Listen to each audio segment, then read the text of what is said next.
Dear student, good morning, good evening, whatsoever the time you are watching this video. Today we are going to discuss about the projectile motion. Today we are try to understand A to Z of projectile motion. हमें उसके बारे में बिल्कुल जो है seriously समझना है, जिससे कि हमें इससे रिलेटेड न्यूमेरिकल्स सॉल्व करने में कोई प्रॉब्लम ना हो। बहुत ही इम्पॉर्टेंट टॉपिक है। पूरा वीडियो सीरियसली देखिएगा, पूरा सब कुछ समझ में आएगा और ये डायरेक्टली थ्योरी में भी पूछा जाता है। तो आइए सबसे पहले समझते हैं कि प्रोजेक्टाइल मोशन होता क्या है। What do you mean by projectile motion? अभी तक लोअर क्लास में हम लोगों ने पढ़ा था, समझा था कि an object thrown vertically upward, it goes up to certain height, then it start returning back. Here also we throw an object other than vertical direction, means object will be thrown at a certain angle other than 90 degree with respect to horizontal. The body will go upward and attain a maximum height, then start returning back and finally it reaches on the ground. तो इसकी definition देख लेते हैं। Projectile motion, when an object move in horizontal as well as vertical direction simultaneously under the effect of gravity, the motion of object is known as projectile motion. It is a two-dimensional motion of object. इसको हम अपनी language में दूसरे ढंग से भी इसकी definition learn कर सकते हैं। When an object is thrown upward other than vertical direction and it moves under the gravity, then its motion is said to be projectile motion. यानी ऑब्जेक्ट को जो है हमें हॉरिजेंटल के साथ अदर देन 90 डिग्री एंगल बनाते हुए जब हम अपवर्ड थ्रो करेंगे तो उसको हम प्रोजेक्टाइल मोशन कहेंगे। और यही एग्जाम्पल भी है। Example, when an object is thrown obliquely near the earth surface it move in a parabolic path and in whole derivation, formula derivation, we will consider that the air resistance is zero. We are not going to consider air resistance in this case. Although in actual practice there must be certain air resistance, but we are neglecting the air resistance while deriving the different formulas related to projectile motion. अब इसको हम कैसे derive करेंगे इसको समझेंगे। उसमें हम कुछ बातें कंसीडर करेंगे, जैसे कि एयर रेसिस्टेंस को जीरो लेंगे, है ना, और ऑब्जेक्ट को जो है हॉरिजेंटल के साथ थीटा एंगल पे हम प्रोजेक्ट करेंगे। तो उसके लिए देखिए कंसीडर किया जा रहा है ये कौन सा प्रोजेक्टाइल है कि projectile projected obliquely on the surface of earth, not in vertically upward direction. Let OX and OY representing the horizontal and vertical lines respectively on the ground, O be the origin. Suppose an object is projected from the point O with initial velocity u making an angle theta with horizontal OX. तो यहाँ पर हमने ये to axis ले लिए हैं। ये x axis है, this is y axis and this is our origin O, and object is thrown with initial velocity u making certain angle theta with OX. तो ये इस तरह से ये मोशन होगा। At t is equal to 0 in the beginning, horizontal distance covered is 0 and as well as vertical distance covered is also 0. x0 is the initial horizontal displacement and y0 is the initial vertical displacement. Means object is just starting from the origin. ये consider किया गया है। और देखिए आगे क्या consider कर रहे हैं हम। यहाँ पर हमें डेरिवेशन को भी समझना है, हाउ की we can derive the trajectory equation of the projectile. अब हम क्या कर रहे हैं, देखिए जो हमारा ये मोशन है टू डायमेंशनल मोशन है. Simultaneously object is moving in two direction, and we have already discussed that the two-dimensional motion, that is projectile motion, is a motion separate and simultaneous motion in two perpendicular direction. So this projectile motion is considered as simultaneous separate motion in two perpendicular direction, that is along x-axis and y-axis. तो यहां पर हमने क्या किया है कि जो initial velocity u है इसको रिजॉल्व किया गया. देखिएगा ये u है and it is resolved along x-axis, along ox. ये OX है, ये OY है. तो OX के अलोंग हम रिजॉल्व करेंगे, ये एंगल थीटा है, तो हमें मिलेगा हॉरिजेंटल कंपोनेंट जिसको हम कहेंगे UX is equal to U cos theta. Similarly vertical component of velocity ये हो गया U cos theta and here it is U sin theta. This is vertical component को हम लिख रहे हैं u y initial vertical component is u sin theta. यही बात यहां पर लिखी हुई है. Resolving the velocity u into two rectangular component u cos theta along ox and u sin theta along oy. As there is no force acting in horizontal direction, we have considered there is no air resistance. We assume this. So air resistance is considered zero, so the horizontal component of velocity remains constant. It is very, very important that this horizontal velocity component remains constant because no force is acting in horizontal direction. When no force is acting in horizontal direction, it means horizontal component of velocity will remain constant. And vertical component u sin theta will not remain constant because of the gravity of earth. Earth is attracting the object towards itself. So this vertical component of velocity keep on changing. तो यहाँ पर इसका मतलब ये हुआ कि horizontal direction में no force is acting, therefore no acceleration will be there. So its velocity u cos theta along the horizontal direction will remain constant always.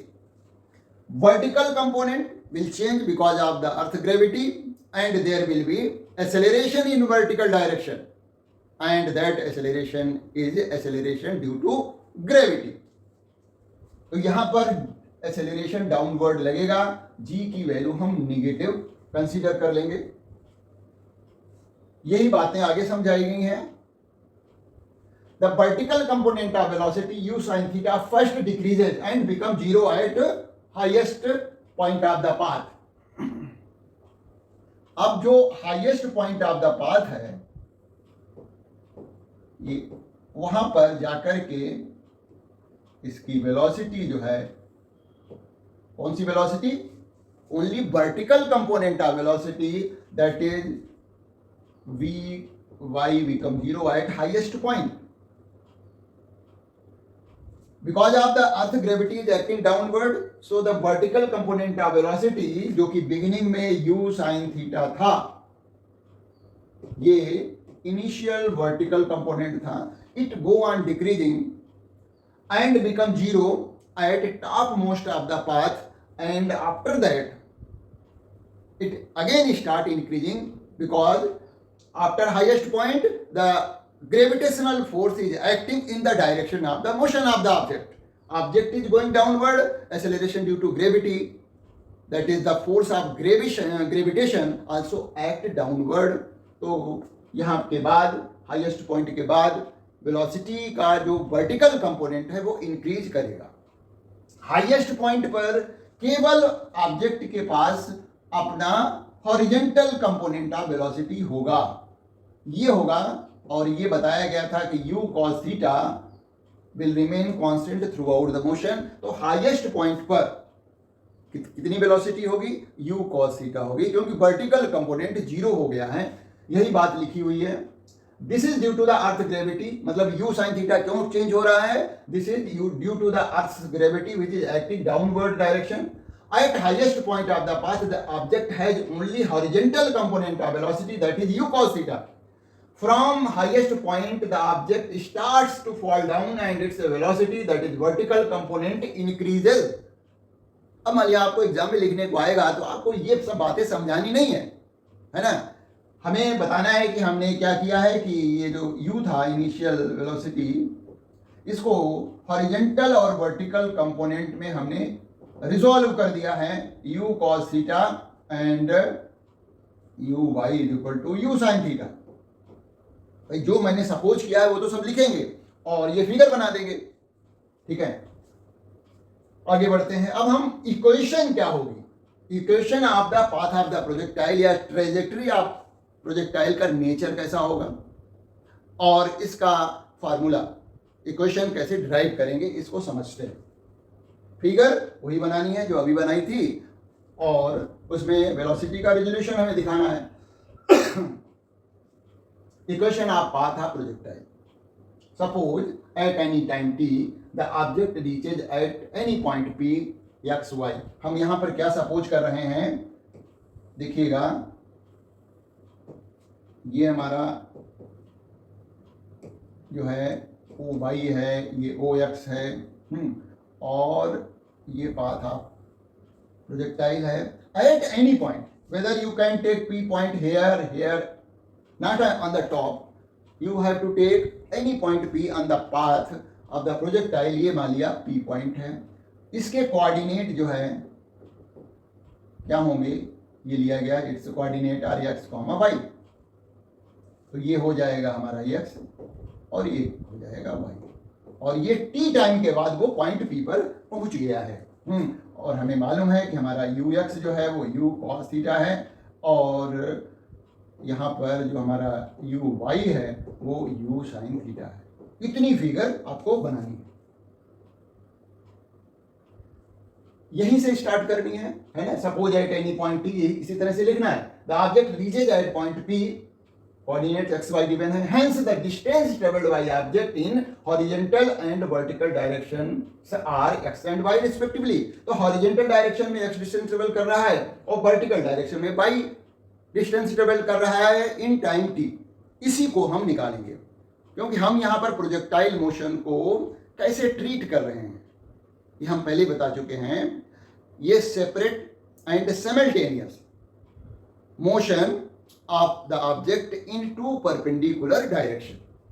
तो हम सेपरेटली अलोंग एक्स एक्सिस के मोशन को देखेंगे और उसी तरह से बाई एक्सिस को देखेंगे। एक्स एक्सिस के अलोंग कोई एक्सेलरेशन नहीं है, वेलोसिटी कांस्टेंट है, और वाई एक्सिस के अलोंग फोर्स लग रहा है, ग्रेविटेशनल फोर्स है, वहां ग्रेविटेशनल एक्सेलरेशन है। और हमने x जीरो को जीरो लिया है, y जीरो को जीरो लिया है, मतलब initial displacement at t is equal to zero.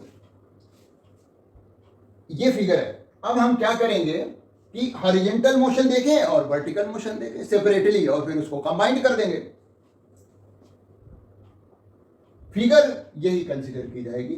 देखिएगा यहां पर हमने मोशन अलोंग हॉरिजॉन्टल डायरेक्शन लिया हुआ है, तो आपको मालूम है हॉरिजॉन्टल डायरेक्शन में कोई फोर्स नहीं लग रहा है, तो आपको ax की वैल्यू मतलब acceleration along x axis zero लेना है। हाँ, इनिशियल वेलोसिटी कंपोनेंट तो u cos थीटा है, तो हॉरिजॉन्टल डायरेक्शन में जो x डिस्प्लेसमेंट हुआ इन टाइम t उसको कैलकुलेट करेंगे। The position of object at any time t along horizontal direction is given by, ये एक जनरल इक्वेशन है, हमारी सेकेंड इक्वेशन ऑफ मोशन है। x इज इक्वल टू, क्योंकि हमने x एक्सिस के अलोंग मोशन को अलग से लिया है, तो हमने सभी जो क्वांटिटीज हैं रिस्पेक्टिव क्वांटिटीज उनको हमने x से लिखा है, मतलब x डायरेक्शन में डिस्प्लेसमेंट इनिशियल, ये क्या है, this is the initial displacement along x axis at t is equal to zero, जिसकी वैल्यू जीरो है। ux initial velocity along x axis, half ax in acceleration along x axis जो कि zero है।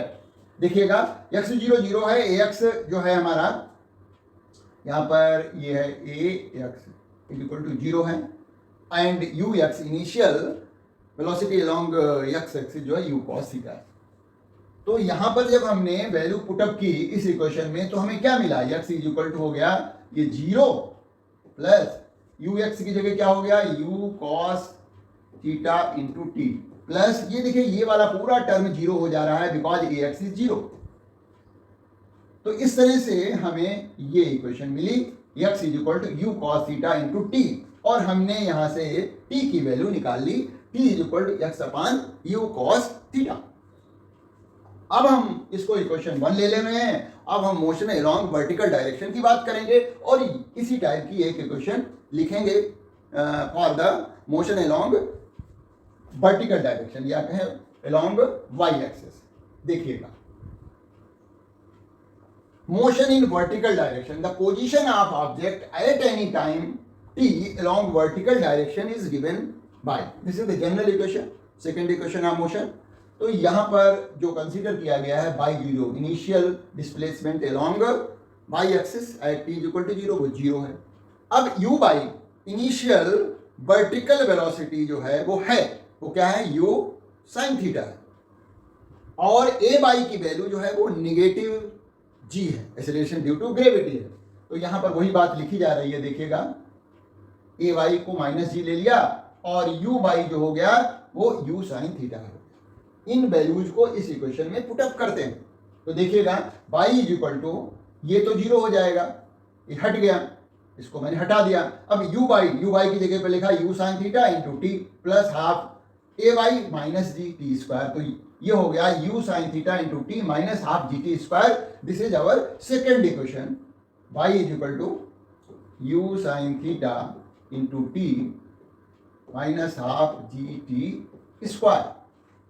अब हम क्या करेंगे, ये हमारी सेकेंड इक्वेशन है यानी डिस्प्लेसमेंट अलोंग वर्टिकल डायरेक्शन है, इसमें t की वैल्यू पुटअप करेंगे जो हमने ऑलरेडी इक्वेशन 1 में लिख रखी है। तो u sin थीटा और इंटू टी की वैल्यू आई थी x upon u cos theta minus 1/2 g into x upon u cos theta का होल स्क्वायर। ये टी की वैल्यू हमने पुटअप कर दी। बस इसको सॉल्व कर लेंगे, you will get the equation of the path of projectile जो कि पैराबोलिक इक्वेशन आई।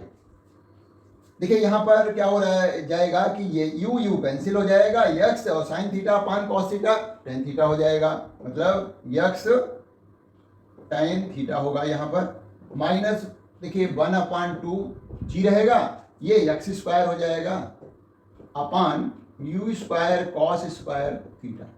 इसी को थोड़ा बहुत रीअरेंज करके और फाइनल हमारी यही इक्वेशन आएगी और इसको कहेंगे यहाँ पर क्या है, ये इक्वेशन जो है इक्वेशन ऑफ पैराबोला। जिस तरह से इक्वेशन ऑफ स्ट्रेट लाइन होती है, इक्वेशन ऑफ सर्किल होती है, सिमिलरली इक्वेशन ऑफ पैराबोला होती है। तो आइए देखिए इसको, जैसे मैंने यहाँ पर सॉल्व करके दिखाया है ठीक वैसे ही सॉल्व किया जा रहा है। देखिए on putting the value of t from equation 1, t की वैल्यू हमने इक्वेशन 1 से 2 में रख दी है। तो देखिए y equal to u sine theta x upon u cos theta half 1/2 g t square है ना। अब यहाँ पर जो हमारा रिजल्ट आया है वो थोड़ा डिलीट हो गया, उसको हम बस लिख देते हैं है ना। कैसे, एक्स टेन थीटा तो आएगा, यू कैंसिल आउट हो जाएगा तो आ जाएगा यहाँ पर एक्स टेन थीटा, ठीक है। माइनस आएगा, माइनस ये नहीं, ये कुछ नहीं है, 1/2 माइनस का 1/2 जी और ये हो जाएगा x square upon u square cos square theta है ना। अब यहाँ हम इसको थोड़ा दूसरे ढंग से लिख देते हैं, यानी y इज इक्वल टू हो गया हमारा एक्स टेन थीटा माइनस 1/2, इसको लिख देंगे हम g upon u square cos square theta into इसको बाद में लिख दे रहे हैं एक्स स्क्वायर। तो ये जो इक्वेशन आई है y is equal to x tan theta minus 1/2 g upon u square cos square theta into x square, this is the equation of parabola and it is known as trajectory of projectile. तो हम यहाँ पर कह सकते हैं कि trajectory of projectile is a parabola. तो ये इक्वेशन हमें डिराइव करने को आ सकती है। अब यहाँ पर हम कुछ इंपॉर्टेंट टर्म्स डिस्कस करेंगे, जैसे कि टाइम ऑफ फ्लाइट है, maximum height attained by the projectile, maximum range या range simply of the projectile. तो यहाँ पर हम पहले लेते हैं टाइम ऑफ फ्लाइट। कैसे निकालेंगे? बहुत ही सिंपल है टाइम ऑफ फ्लाइट निकालना। पहले तो हम डेफिनेशन समझ लेते हैं। देखिएगा, ऑब्जेक्ट को ओरिजिन से थ्रो किया गया था, अब ऑब्जेक्ट यूं जा रहा है, तो ये पॉइंट ऑफ प्रोजेक्शन से इस पॉइंट बी तक पहुंचने में, बी कहाँ है पॉइंट? ग्राउंड पे है, ओ पॉइंट भी ग्राउंड पे है, तो ओ से बी तक जाने में कितना टाइम लगा, वही टाइम ऑफ फ्लाइट है। It is defined as the total time for which the projectile is in flight. कब तक वो फ्लाइट में रहा, वही जो है इसका टाइम ऑफ फ्लाइट है। तो इसको निकालने के लिए हम क्या करेंगे? Second equation, sorry first equation of motion use करेंगे, और वो है हमारी v equal to u plus a t. और क्योंकि हमारा मोशन जो है वर्टिकल डायरेक्शन की बात करेंगे, तो ये बी वाई हो जाएगा, ये यू वाई हो जाएगा, और ये ए वाई हो जाएगा। लेकिन सब जगह वाई लगा दिया। यहाँ पर एक बहुत इंपॉर्टेंट बात माइंड में रखनी है कि देखिए, पार्टिकल यहाँ से स्टार्ट हुआ, हाईएस्ट पॉइंट पे पहुंचा, तो इसको कहते हैं ओ से ए तक जाने में जो टाइम लग रहा है, ओ से ए तक, इसको कहते हैं time of accent. Time of ascent. और ए से बी तक, ए टू बी ऐसे लिख देते हैं, ये होता है टाइम ऑफ डिसेंट। तो जितना टाइम ऑब्जेक्ट को ओ से ए तक जाने में लगता है, ठीक उतना ही टाइम ए से बी तक जाने में लगता है। यानी टी टाइम इधर लग रहा है ओ से ए तक जाने में, तो टी टाइम ही ए से बी तक लग रहा है। जिस तरह से वर्टिकली अपवर्ड हम थ्रो करते थे, तो ऑब्जेक्ट को मैक्सिमम हाइट तक पहुंचने में जितना टाइम लगता था, उतना ही टाइम रिटर्न करने में भी लगता है। ये बहुत ही इंपॉर्टेंट बात है, इसको माइंड में रखेंगे। तो time of flight, total time कितना लगा ओ से बी तक जाने में, वो होगा टाइम ऑफ एसेंट और प्लस टाइम ऑफ डिसेंट, यानी t plus t is equal to 2t। तो हमारा क्या हो गया? 2t इज इक्वल टू हो गया 2t is equal to capital t, क्योंकि हमने टाइम ऑफ फ्लाइट लिया है, तो t इज इक्वल टू हो गया t/2। अब हम यहां पर इस इक्वेशन ऑफ मोशन जो कि फर्स्ट है उसमें रख देते हैं। देखिए, बी वाई की वैल्यू यहाँ पर टॉप पर जो है वी वाई 0 हो जा रहा है, तो इसको 0 लिख देंगे, is equal to u y, तो हमें मालूम है यू साइन थीटा है, और ए वाई की वैल्यू माइनस जी है, इसलिए ये नेगेटिव साइन आ गया, और टी की जगह पर कैपिटल Ty/2 लिख दिया हमने, है ना। अब यहाँ पर कैपिटल टी की वैल्यू निकाल लेंगे, तो ये यानी g into T/2 is equal to हो गया यू साइन थीटा के, तो T इज इक्वल टू आपका क्या आ जाएगा? 2u sine theta upon g. This is the time of flight. T is equal to 2u sine theta upon g. First equation of motion apply करिए and you will get the result. देखिए, यही हमने अगली slide में दिखा रखा है। When the object goes from earth to highest point of the path, तो क्या होता है कि फाइनल वेलोसिटी हाईएस्ट पॉइंट पे 0 हो जाती है ना। तो यहाँ पर when the object goes from earth to highest point of the path, its velocity जो है 0 हो जाएगी, यानी बी वाई की वैल्यू जो होगी वो 0 हो जाएगी। एक मिनट, ये है, तो बी वाई की वैल्यू ये 0 हो गई, ये यू वाई की वैल्यू रख दी है ना, you why you sine theta है, जी की वैल्यू माइनस जी है, टी की वैल्यू स्मॉल टी की वैल्यू कैपिटल ये रखा हुआ। तो अभी हमने इसको करके दिखाया, तो ये हमारी इक्वेशन आ गई है टाइम ऑफ फ्लाइट की। अब हम निकालेंगे मैक्सिमम हाइट, मतलब ये प्रोजेक्टाइल है अपने पाथ पर मैक्सिमम हाइट, ये इसको हम एच बोलते हैं। ये maximum height attained by the projectile है, और ओ से बी तक की पॉइंट लेंथ को हम रेंज बोलते हैं। ये क्या है? रेंज है, जिसको हम आर से रिप्रेजेंट करते हैं और इस मैक्सिमम हाइट को एस से रिप्रेजेंट करते हैं, है ना। तो अब हम मैक्सिमम हाइट निकालेंगे और इसके लिए सबसे बेटर है आप जो है third equation of motion use करें। वैसे तो सेकंड से भी निकल जाएगा, थर्ड से और आसान है। तो देखिएगा मैक्सिमम हाइट, ये maximum height of the projectile definition, it is the maximum vertical height attained by the projectile above the point of projection during its flight. तो अभी जो फिगर से बनाया वही मैक्सिमम हाइट एच है। तो vertical upward motion of the projectile by using the equation, देखिए मैंने यहाँ पर third equation of motion use की है और सभी बाई कंपोनेंट्स लिए हैं। तो हाईएस्ट पॉइंट पर फाइनल वेलोसिटी 0 हो जाती है, यू वाई की वैल्यू यू साइन थीटा है और स्मॉल एच जो फार्मूले में लिखा है उसको कैपिटल एच लिख दिया है और ए बाई जो है वो माइनस जी के इक्वल है। तो देखिएगा 0 इक्वल हो गया you square sine square theta minus 2gh, है ना। बस एच की वैल्यू निकाल लीजिए तो एच की वैल्यू आपको ये मिल जाएगी you square sine square theta upon 2g। एकदम से सिंपल है, मतलब हमें क्या लिखना है, b y square is equal to हो जाएगा यू वाई स्क्वायर और प्लस 2a बाई एच, है ना। अब यहाँ पर इसकी वैल्यू 0 हो गई थी, ये हो गया you square sine square theta और ये g है माइनस का है तो माइनस 2gh, तो h की वैल्यू आ जाती है you square sine square theta upon 2g। ये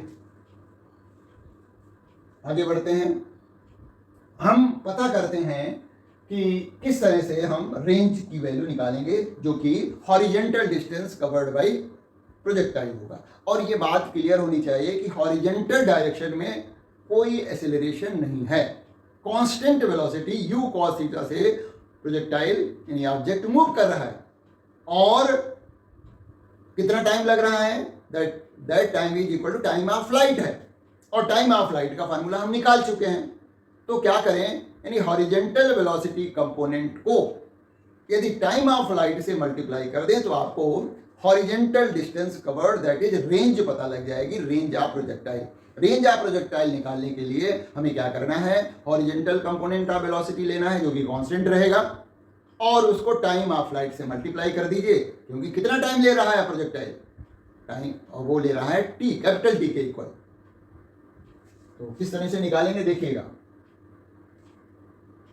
हॉरिजेंटल रेंज ये है, horizontal range of projectile it is defined as the horizontal distance covered by projectile during its time of flight. Time of flight में कितनी distance horizontally cover कर रहा है, horizontal direction में कितना डिस्टेंस कवर कर रहा है, दैट इज कॉल्ड रेंज। और इस तरह से horizontal range r is equal to क्या होगा, horizontal component of velocity multiply by time of flight, और टाइम ऑफ फ्लाइट की value 2u sin theta by g है ना। और हॉरिजेंटल कंपोनेंट ऑफ वेलोसिटी क्या है, वो u cos थीटा है। तो हमने क्या किया, u cos थीटा जो हॉरिजेंटल कंपोनेंट ऑफ वेलोसिटी है उसको टाइम ऑफ फ्लाइट से मल्टीप्लाई कर दिया, u से u को मल्टीप्लाई हुआ तो u स्क्वायर हो गया, ये क्या हो गया cos थीटा और 2 साथ में ले लिया तो ये हो गया 2 sin थीटा cos थीटा, और 2 sin थीटा cos थीटा क्या होता है, sin 2 थीटा होता है। तो इस तरह से हमारा फार्मूला आया u square sin 2 theta by g। तो ये रेंज का फार्मूला हमें मिल जाता है, range r is equal to u square sine 2 theta upon g। अब रेंज मैक्सिमम कब होगी, यानी हॉरिजेंटल डिस्टेंस कवर्ड मैक्सिमम कब होगी, ये बात इस बात पे डिपेंड करेगी कि साइन थीटा की वैल्यू 1 कब होगी। भाई साइन थीटा की मैक्सिमम वैल्यू जो होती है वो 1 होती है ना। अब हम प्रोजेक्टाइल के एंगल को जो है सेट करके हम मैक्सिमम रेंज गेन कर सकते हैं। तो क्योंकि यहाँ पर 2 थीटा है तो 2 थीटा का मतलब जो है इसको 90 डिग्री करने के लिए थीटा क्या होना चाहिए, theta should be equal to 45 degree. जब थीटा 45 डिग्री हो जाएगा तो 2 theta is equal to 90 degree हो जाएगा, और 90 डिग्री में साइन की वैल्यू 1 होती है जो कि मैक्सिमम है। Means when the projectile is projected at an angle of 45 degree from the horizontal, then its range will be maximum. कोई भी ऑब्जेक्ट आपको थ्रो करना है तो 45 डिग्री एंगल के साथ जो है थ्रो कर दीजिए तो वो मैक्सिमम हॉरिजेंटल डिस्टेंस कवर करेगा। देखिएगा, तो यही कंडीशन हमने आगे निकाल रखी है, ये है। Horizontal range will be maximum when theta is equal to 45 degree.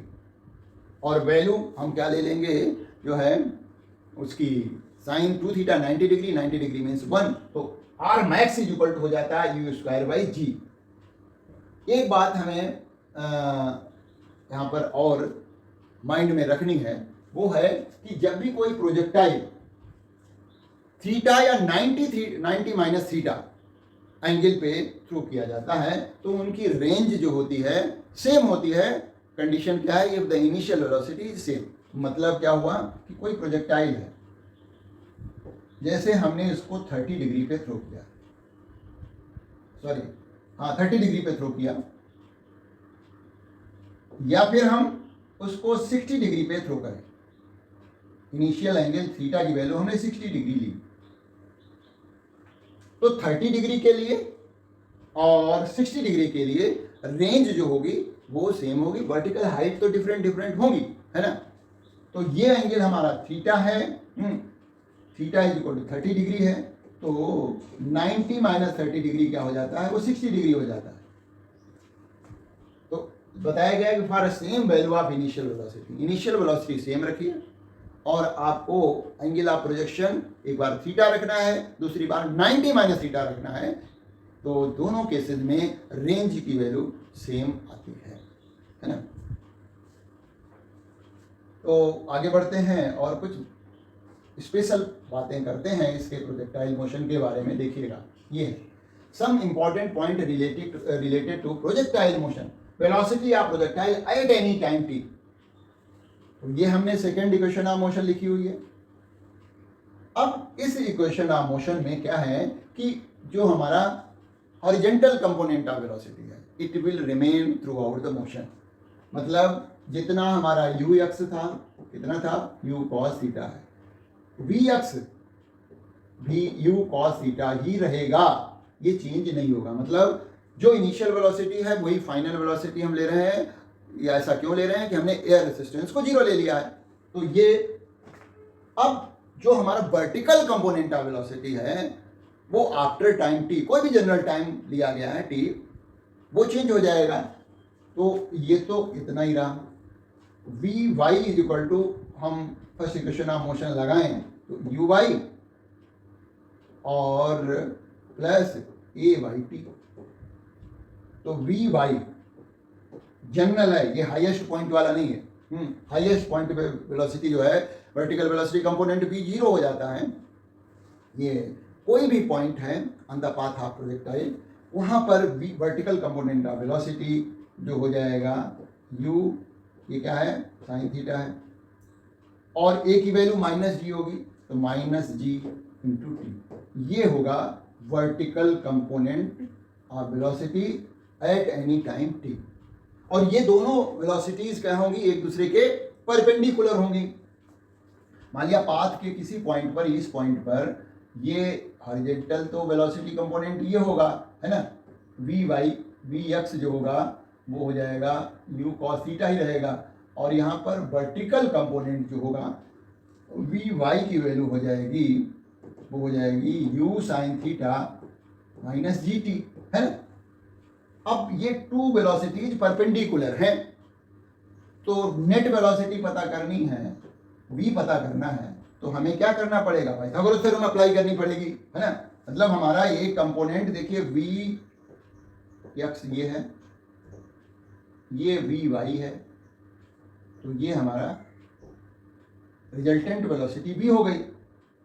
तो वी वाई की वैल्यू अभी निकाल चुके हैं, वो है u sine theta minus g T, ये है, और वी एक्स जो है वो यू कॉस थीटा है। तो पाइथागोरस थ्योरम लगा देंगे इसमें, तो क्या हो जाएगा, v इज इक्वल टू हो जाएगा under root v x square plus v y square. V x की वैल्यू रख दीजिए, वो हो जाएगा आपका यू स्क्वायर यहाँ पर, तो ये क्या हो जाएगा under root u square cos square theta plus v y square का मतलब आपको इस पूरे का होल स्क्वायर करना पड़ेगा। U sine theta minus g t का होल स्क्वायर करेंगे तो हो जाएगा क्या, u square sine square theta plus g square t square, है ना, minus 2u g t sine theta. मतलब हमने इसका पूरे का होल स्क्वायर किया है और अंडर रूट में रख दिया। तो सॉल्व करने पर देखिए ये टर्म जो है कॉस स्क्वायर थीटा यहाँ से आ रहा है, साइन स्क्वायर थीटा यहाँ पर है, तो यू स्क्वायर कॉमन ले लीजिए तो बचेगा ब्रैकेट में cos square theta plus sign square theta, जिसकी वैल्यू 1 होती है। तो इस तरह से यू स्क्वायर कॉमन होने पर ब्रैकेट में आ जाएगा cos square theta plus sign square theta, तो वो हो जाएगा 1, तो हमारे पास बचेगा यू स्क्वायर। और ये क्या है, जी स्क्वायर टी स्क्वायर तो है ही है। और जो तीसरा जो है लास्ट टर्म है जो इसके होल स्क्वायर का, वो है 2u gt sin theta, 2u gt sin theta। तो this is the magnitude of velocity at any time of the object projected, किसी टी टाइम पर, चाहे वो टी की वैल्यू 2 सेकेंड हो, 3 सेकेंड हो, 5 सेकेंड हो, इसमें रख देंगे तो आपको उस समय उस पर्टिकुलर टाइम पर जो है उसकी प्रोजेक्टाइल की वेलोसिटी का मैग्नीट्यूड पता लग जाएगा। ठीक है ना। अब देखिएगा जब फाइनली ऑब्जेक्ट अर्थ पे पहुंचेगा, है ना, तो क्या होगा, सिचुएशन वो भी समझ लीजिए। When object reaches on the ground, ये ऐसे, ये हमारा एंगल हो गया बीटा। ठीक है, ये वर्टिकल कंपोनेंट हो गया, ये हॉरिजॉन्टल कंपोनेंट हो गया। फाइनल हम बात कर रहे हैं तो ये v x is equal to, तो यू कॉस थीटा ही रहने वाला है ना। और ये जो है चेंज हो गया था, अभी हमने देखा था वी वाई हो गया था। वी वाई की वैल्यू कितनी हो गई थी, वी वाई किसी भी टाइम पर हम इसको अप्लाई कर सकते हैं। तो v y is equal to हो गया था u sine theta minus g t, यानी ऑब्जेक्ट यहाँ पर भी पहुँच सकता है। भाई ये पूरा टाइम जो है यदि हम कहें तो यहाँ तक बी पॉइंट तक पहुँचने में, ओ से बी तक जाने में कितना टाइम लगेगा, टाइम ऑफ फ्लाइट के इक्वल होगा। उस समय हम यदि मान लिया यहाँ की बात, पॉइंट बी की बात कही जा रही है, तो हम टी की वैल्यू टाइम ऑफ फ्लाइट लेंगे। अदरवाइज पाथ के किसी पॉइंट पर की बात करी जाएगी तो जनरल टाइम होगा। तो ये जो कंपोनेंट है वी वाई वो ये है।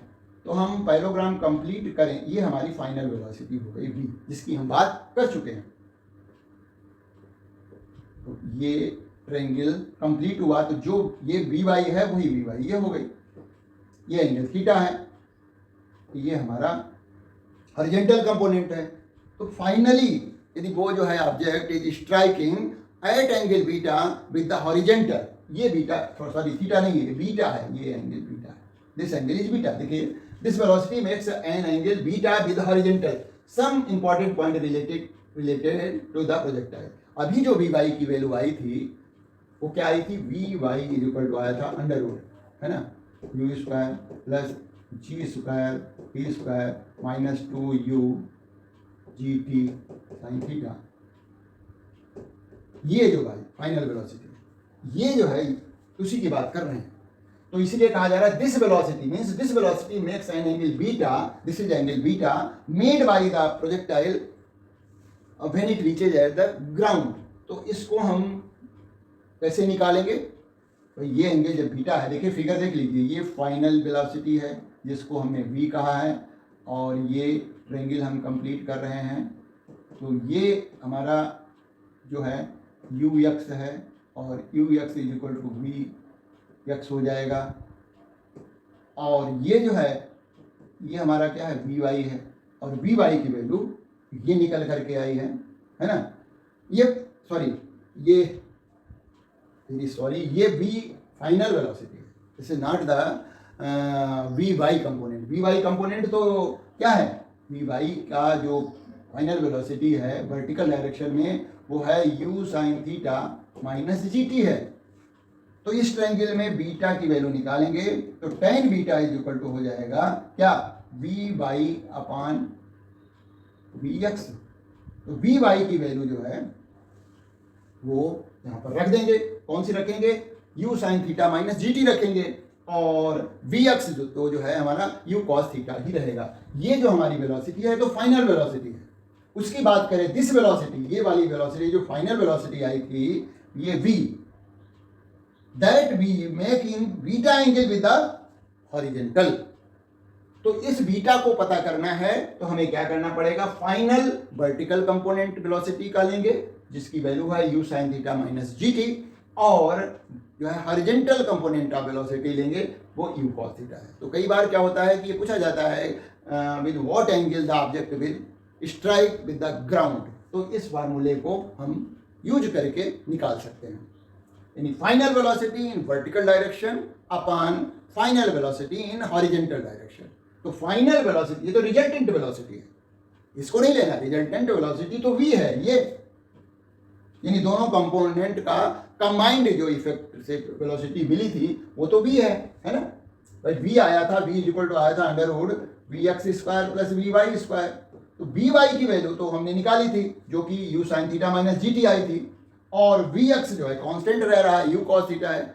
तो इस तरह से इस ट्रायंगल से समझ सकते हैं कि tan beta is equal to हो जाएगा vy अपॉन vx, और vy की वैल्यू रख देंगे तो आपको जो है वैल्यू पता लग जाएगी tan बीटा की, और vx तो कांस्टेंट ही रहना है, ठीक है। When the projectile reaches at the ground, ये बताया जा रहा है t जो है स्मॉल t को कैपिटल T लेंगे। आगे कुछ बातें करेंगे, यहाँ पर देखिएगा, when a projectile is thrown upward its kinetic energy decreases, simple सी बात है, because the velocity decreases, potential energy increases, है ना, but total energy remains constant. तो टोटल एनर्जी क्या होगी, kinetic energy plus potential energy at any moment, है ना। तो हमने कंपोनेंट्स में लिख रखा है, ये horizontal component half mv square है ना, जो कि कांस्टेंट रहना है ना भाई, ये तो कंपोनेंट जो है कांस्टेंट रहना है, तो मतलब ये जो है हमारा जो हॉरिजॉन्टल कंपोनेंट है वो कांस्टेंट रहेगा थ्रू आउट द मोशन। अच्छा, वर्टिकल कंपोनेंट जो भी चेंज हो रहा होगा उसी की वजह से जो है पोटेंशियल एनर्जी ऑब्जेक्ट में आ जाएगी भाई, जब वो ग्राउंड पे है तो उसकी पोटेंशियल एनर्जी 0 है। As the object moves up in vertical direction it gains the potential energy, तो काइनेटिक एनर्जी जो है का ये वाला कंपोनेंट जो है, जो कि हमारा वर्टिकल कंपोनेंट है काइनेटिक एनर्जी का, जो ये डिक्रीज होता जाएगा। Total energy half mv square ही रहेगी, यानी kinetic energy plus potential energy is equal to total energy, क्योंकि यहाँ पर मोशन जो है कंजर्वेटिव फोर्स के अंडर हो रहा है, gravitational force is a conservative force, therefore the law of conservation of energy जो है यहाँ पर अप्लाई कर दिया गया है। अच्छा, फिर उसके बाद कुछ विशेष बात कर लेते हैं, देखिएगा यहाँ पर क्या है, eight highest point of the path, यानी जो टॉप मोस्ट पॉइंट है पाथ का, ये इस पॉइंट की बात कर रहे हैं। काइनेटिक एनर्जी जो होगी यहाँ पर वो क्या होगी, cos square times the initial kinetic energy, क्योंकि यहाँ पर टॉप मोस्ट पे क्या होता है, केवल वेलोसिटी का कौन सा कंपोनेंट रह जाता है, हॉरिजॉन्टल कंपोनेंट रह जाता है, वर्टिकल तो 0 हो जाता है। तो यहाँ पर टॉप मोस्ट पे वेलोसिटी डायरेक्ट निकालनी है तो आपको क्या करना है, cos square times the initial kinetic energy, यहाँ की काइनेटिक एनर्जी पता है तो वहाँ पर टॉप मोस्ट पे कितना हो जाएगा, cos square theta times the initial kinetic energy. फिर क्या है, in the projectile motion expression of HRT can be remember as, इसको हम लर्न कर, uy क्या होता है, uy तो u sin थीटा होता है, तो यहाँ पर देखिए टाइम ऑफ फ्लाइट को कैसे लर्न कर सकते हैं, 2u/g, 2g केवल h में आता है, ये क्या है uy स्क्वायर का मतलब u sin थीटा का whole square upon 2g, r क्या होता है 2ux, और ये हमारा uy है, न कि y है, ये क्या है uy। भाई वैसे क्या आता है 2, तो बाद में हमारा ये जो कंपोनेंट मल्टीप्लाई होकर के क्या हो जाते हैं, ये हो जाते हैं u स्क्वायर बन जाते हैं, और आ जाता है 2 sin थीटा cos थीटा, है ना, अपॉन g। इसी को क्या लिख दिया जाता है, वो लिख दिया जाता है u square sin 2 theta upon g। इसी sin 2 थीटा को हम अलग अलग रखें तो क्या हो जाएगा u स्क्वायर, है, और ये जो 2 रहता है वो लिखा रहने दीजिए, और जो है ये sin थीटा cos थीटा, है ना, इसको अलग कर दीजिए, 2 लिखा, u एक इसके साथ कर दीजिए u साइन थीटा, और एक u cos के साथ कर दीजिए u cos थीटा। तो u sine theta vertical component हो गया, u cos theta horizontal component हो गया। इसीलिए जो है इसको हमने रेंज को लिखा है क्या, u 2ux into u y upon g. ux की वैल्यू क्या है, u cos थीटा है, uy की वैल्यू क्या है, u sin थीटा है। तो इस तरह से इसको रिमेंबर किया जा सकता है। एक बात और है, इन प्रोजेक्टाइल मोशन h जो है जब r के इक्वल हो जाए, मतलब ये हाइट जो है हाइट और रेंज दोनों इक्वल हों, तो कब होता है, तब uy जो हमारा वर्टिकल इनिशियल वेलोसिटी है वो 4 times of the initial horizontal velocity है, या कहें tan थीटा की वैल्यू 4 के इक्वल होती है। कब, जब r is equal to h हो। r is equal to h हो तो tan थीटा की वैल्यू 4 निकाली जा सकती है, प्रूव किया जा सकता है, और uy जो होगा वो 4ux के इक्वल होगा। तो ये अलग से हम लर्न कर सकते हैं। तो इस तरह से बहुत ही सिंपल है, एक बार आपको सीरियसली सारी बातें को देख लेना है, और जो भी इससे रिलेटेड क्वेश्चन बनते हैं वो हम आगे डिस्कस भी करेंगे, और आपको लगेगा कि बहुत ही सिंपल है, बस हमें कुछ बातें माइंड में रखनी है। तो मिलते हैं आगे एक नए वीडियो के साथ, और जो कि प्रोजेक्टाइल पे ही होगा। अभी हमने केवल ऑब्लिक प्रोजेक्टाइल को डिस्कस किया था। नेक्स्ट वीडियो में हम जो दूसरे प्रोजेक्टाइल हैं, क्योंकि कॉम्पिटिटिव एग्जाम में उनसे भी क्वेश्चन पूछे जाते हैं, यानी when the projectile is projected horizontally from certain height, या object is projected from certain height at certain angle.